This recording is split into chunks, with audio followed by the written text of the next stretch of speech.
Back now with our breaking news coverage of an incident at the U.S. Capitol that happened around 1 o'clock Eastern today, where someone rammed into two U.S. Capitol police officers with the blue car you see on your screen here before jumping out of that car with a knife, as we were told by U.S. Capitol Police, and being shot.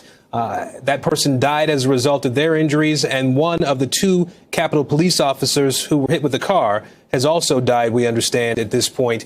Leanne Caldwell, our Capitol Hill correspondent, is on the ground for us with some new information. Leanne, what can you tell us?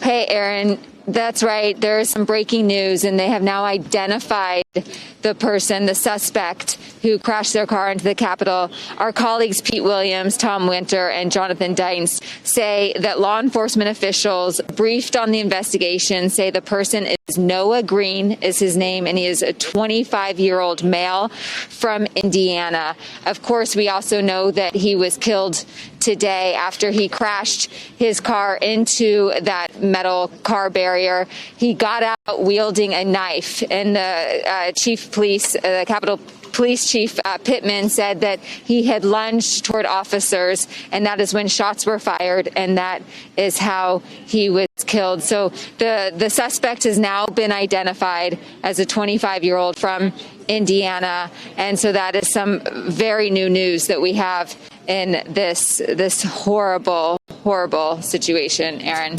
Leanne, I do want to ask you to back up for us. I know that you've been there at the Capitol at the Capitol complex anyway, for most of the day today.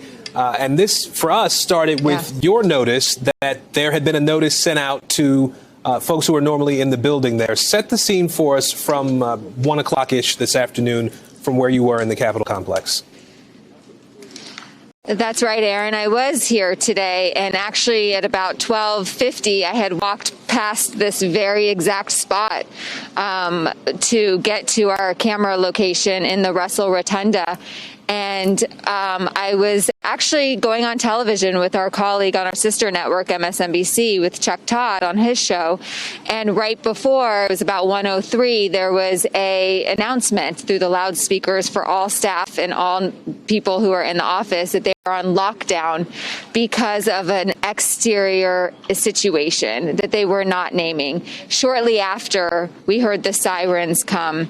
After I got off of television, when I was talking about an infrastructure bill, went to the windows where we could see all of the first responders' presence up and down Constitution Avenue behind me.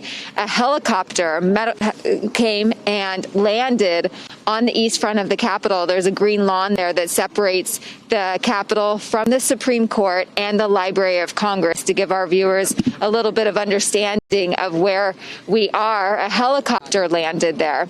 And so this all happened around 1:03, 1:05 p.m. And it was very quick. And so this is the remnants of what happened. We've been getting more and more details since then, now that we know that a Capitol Police officer has died today. House Speaker Nancy Pelosi has ordered the flags at the Capitol to be lowered to half-staff in honor of him.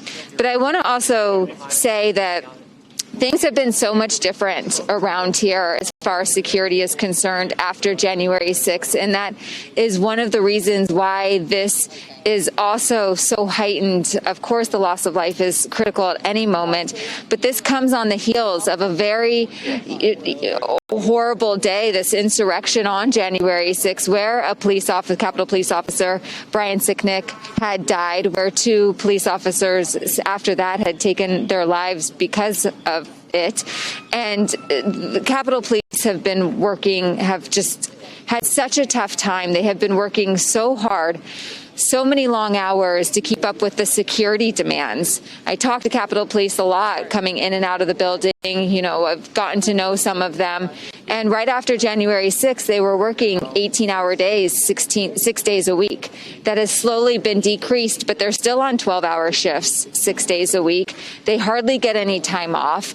There's just so many demands on them physically to be here for their job, and they are also simultaneously having to process what happened to them on January 6th, something that many of them have struggled to do and haven't had time to do, as they don't get a lot of time away from here. The morale has been extremely low. There was a report out by retired Lieutenant General Honore that Speaker Pelosi had commissioned that said that they had worked tens of thousands of hours of overtime at Capitol Police in the past year because they have been understaffed and underprepared. So this is just such a very, very difficult day. I can't even underscore how hard this is for this police force who has just been through so much this year.